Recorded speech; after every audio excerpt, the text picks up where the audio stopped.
You've been blundering around with the worst bunch of racketeers in Vienna, your precious Harry's friends, and now you're wanted for murder. Put down drunk and disorderly, too. I have.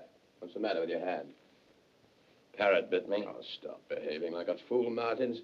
I'm only a little fool. I'm an amateur at it. You're a professional.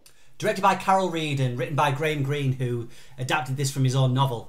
This is the story of a writer who's invited to post-war Vienna by an old buddy, only to discover on arrival that his friend is dead, and that the circumstances surrounding his demise might not be as they initially seem. In an attempt to discover exactly what's happened, he's taken to some dark places and must suffer some hard truths, and that is just the beginning of what's in store in 1949's noir mystery masterpiece, The Third Man. Let's take a look.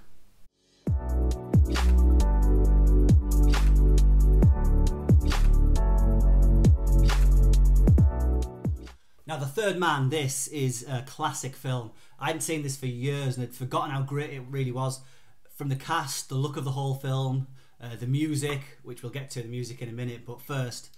Guys, I'm Stephen at Real Classic Film Reviews, and on this channel I'll talk about some of the classics of cinema past and present, from famous cinematic masterworks to more obscure cult classics, so click that subscribe button for more classic film.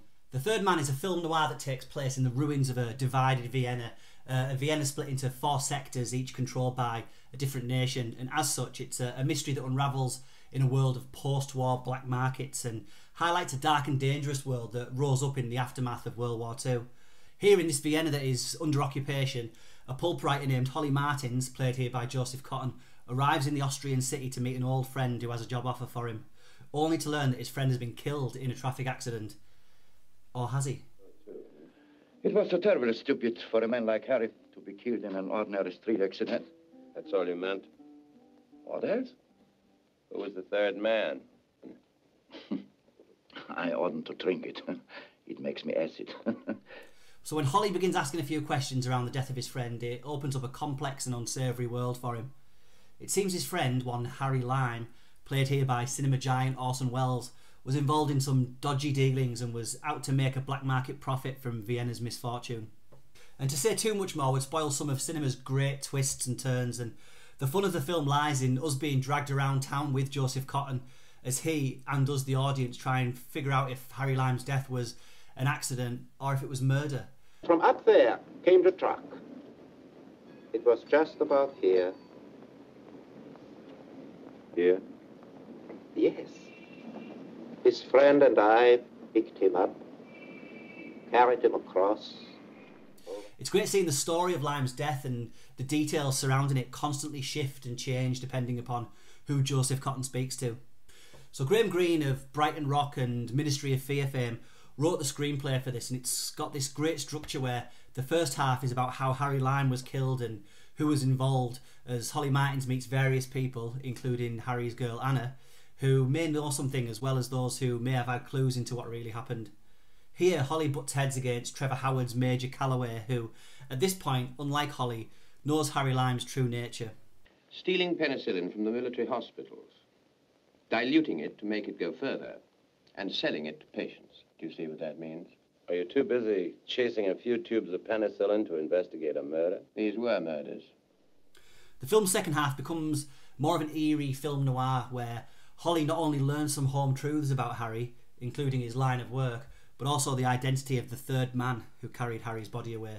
So Carol Reed's direction throughout The Third Man is super stylish. He not only presents a great crime mystery and drama, but also stirs in an air of suspense, and Reed does this by filling the film with disorientating Dutch angles, that slightly slanted camera angle that not only adds to the air of style but also gives us the feeling that something isn't quite right. Now, it's no great secret that Harry Lime ends up actually not being dead in this film.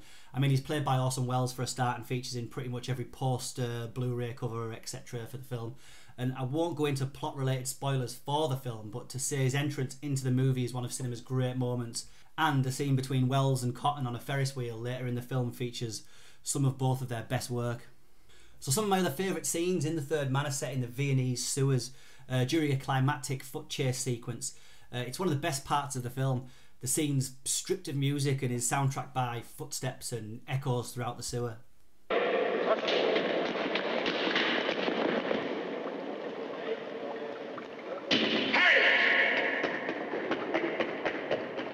Is that you? You're through, Harry. Come out. You haven't got a chance this way. It's also here that cinematographer Robert Krasker does some incredible work with the film's black and white photography, with some amazing light and shadow work. Now, you can't talk about The Third Man without mentioning the film's music, and the score here by Anton Karas is brilliant, with its offbeat use of an instrument called a zither, that the filmmakers clearly loved as it features throughout the film. It has a starring role in the film's credits even, and its own title card. To be honest, it's great and it suits the film perfectly.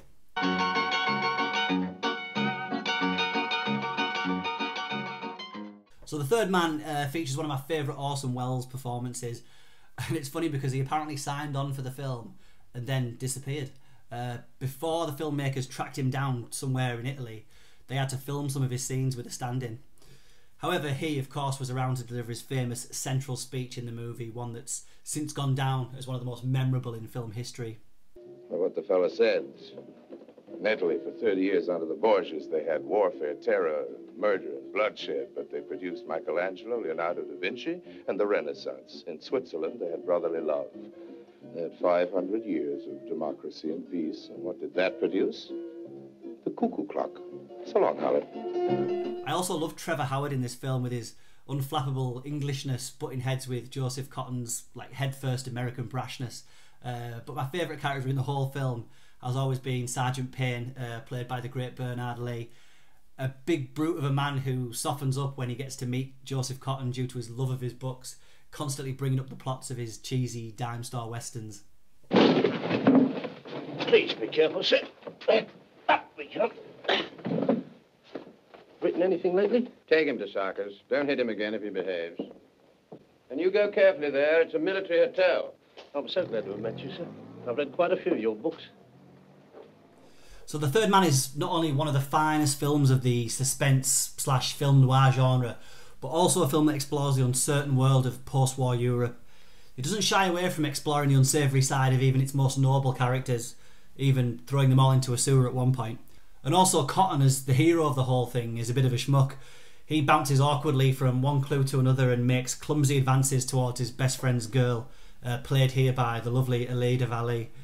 A scene at the very end of the film between them both brilliantly turns the guy gets the girl cliché totally on its head.